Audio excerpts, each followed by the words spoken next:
नमस्कार किसान भाइयों, आप सभी लोग का हमारे चैनल इंडियन किसान चैनल में स्वागत है। किसान भाई, आज की वीडियो हम बात करने वाले हैं कि धान की फसल में पोटास का प्रयोग हमें कब करना चाहिए, क्या इसका सही समय पीरियड है और हमारी धान की फसल में पोटास का प्रयोग हमें क्यों करना चाहिए, इससे क्या क्या फ़ायदे होते हैं। तो इसके लिए आप इस वीडियो को पूरा अंत तक देखते रहिएगा, बहुत ही अच्छी जानकारी आपको मिलने वाली है अगर आप धान की खेती कर रहे हैं। किसान भाई, आज की वीडियो हम संपूर्ण जानकारी आपको मिलेगी कि धान की फसल में अगर पोटास का प्रयोग करते हैं तो किन किन स्टेजों में हम धान की फसल में पोटास का प्रयोग कर सकते हैं और कौन कौन सी डोज में हमें पोटास का प्रयोग करना है, जिससे हम आने वाले टाइम में अपनी धान की फसल से बेहद अच्छा रिकातोड़ पैदावार ले सकें।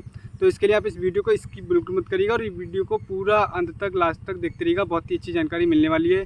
यदि आप हमारे चैनल पर नए तो कृपया करके हमारे चैनल को सब्सक्राइब करें, हमारे वीडियो को अधिक से अधिक हमारे उन सभी किसानों तक शेयर करें जो धान की खेती कर रहे हैं, जिससे वो अपनी धान की फसल से अधिक पैदावार ले सकें। तो आइएगा हम शुरू करते हैं किसानों की धान की फसल में पोटास। सबसे पहले हम बात करते हैं पोटास की। किसानों में पोटास जो होता है हमारी धान की फसल में पोटास के समय काफ़ी ज़्यादा सहायता करता है। और उसके साथ में किसान भाई मैं आपको बताना चाहूँगा कि जो पोटास है, पोटास एक ऐसा माइक्रोन्यूट्रॉन है जो नाइट्रोजन के बाद जो बहुत ही ज़रूरी पोषक तत्व बन जाता है हमारी धान की फसल के लिए। पोटास की हम बात करें फ़ायदे की, तो जो पोटास होता है वो हमारी जड़ों और पौधों का विकास करता है और उसके साथ में नाइट्रोजन और जो जिंक का उसके अपडेट को बढ़ाता है और उसके साथ में पौधे को गिरने से बचाता है और हमारी कई बीमारियाँ व कीटों के लड़ने की शक्ति को बढ़ाता है, यानी कि हमारे पौधे को रोग प्रतिरोधक क्षमताएं प्रदान करता है। पौधे में शुगर प्रोटीन पैदा करता है, जिससे हमारी जो दाना बनता है उसमें स्टार्च बनता है, उसमें जो स्टार्च को बढ़ाता है, जिससे हमारी जो पैदावार होती है वो अधिक निकल करके आती है। और अब बात करते हैं किसानों की मार्केट में पोटास होता है वो दो तरीके से मार्केट में अवेलेबल है। एक तो है एमओपी पोटास यानी कि जो पोटेशियम क्लोराइड, दूसरा आता है एसओपी यानी कि सल्फेट ऑफ पोटास। यानी अगर बात करें म्यूरेट ऑफ पोटास, जो पोटेशियम क्लोराइड वो होता है उसमें 60% पोटेशियम होता है और उसके बाद जो एसओपी आता है यानी कि सल्फेट ऑफ पोटास आता है उसमें ये हाई वैल्यू की फसल में प्रयोग करा जाता है और इसकी जो 50% की मात्रा होती है पोटास की। किसान भाइयों, अगर मैं आपको बताना चाहूँ कि धान की फसल होती है पोटास किन किन स्टेजों में आप इसका प्रयोग कर सकते हो, कौन कौन सी डोज आपको प्रयोग करना है, तो इसके लिए आप इस वीडियो को अंत तक देखते रहिएगा।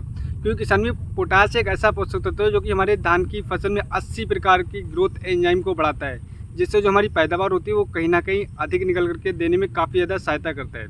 पोटास की अगर हम बात करें, पोटास हम किन किन स्टेजों में प्रयोग कर सकते हैं, पोटास को हम 3 स्टेजों में प्रयोग करके अच्छा पैदावार ले सकते हैं। पहली स्टेज हमारी है फुटाव के समय, दूसरा दाना बनते समय और हमारी गबोज अवस्था में।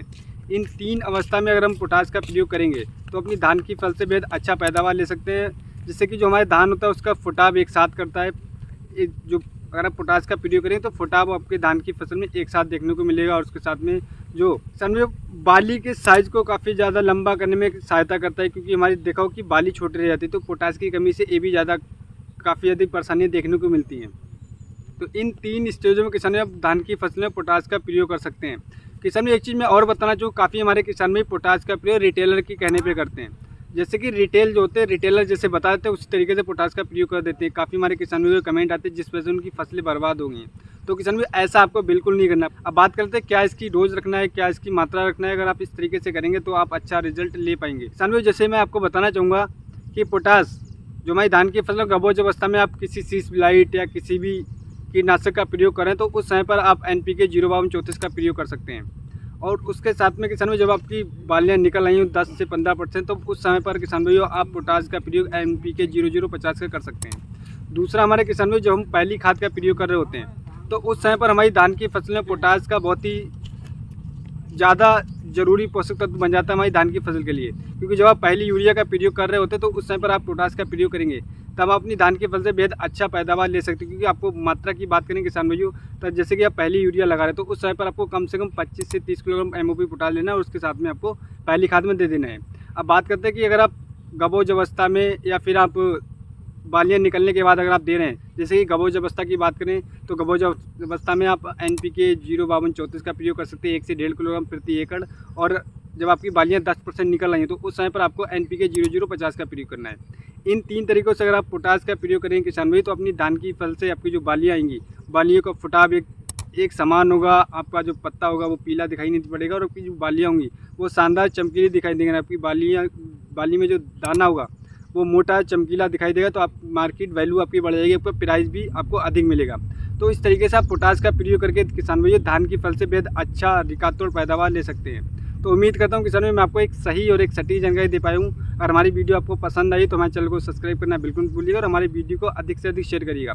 किसान भी एक चीज़ मैं और बताना चाहूँगा कि मैंने जो मात्रा आपको बताई तो प्रति एकड़ के हिसाब से बताइए, जो आप मात्रा का प्रयोग कर रहे हैं आपको एकड़ के हिसाब से बताइए। दोबारा मैं बताना चाहूँगा कि आपको 25 किलोग्राम आप 1 एकड़ में MOP पोटास का प्रयोग कर सकते हैं। दूसरा, अगर आप पॉली स्प्रे द्वारा कर रहे हैं तो 1 से 1.5 किलोग्राम MOP जो NPK पोटास है उसका प्रयोग करके आप करीब 160 से लेकर 200 लीटर पानी में घोल तैयार करके आप इसका स्प्रे कर सकते हैं। अगर आप कोई भी सीज प्लाइट या किसी भी फंगिसाइड इंसेक्टिसाइड का प्रयोग करें तो उसके साथ भी आप इसका प्रयोग कर सकते हैं। तो इस तरीके से पोटास का प्रयोग करके आप अच्छा पैदावार ले सकते हैं। तो अगली वीडियो मिलते हैं किसान भाइयों नई वीडियो में नई जानकारी के साथ। धन्यवाद किसान भाइयों।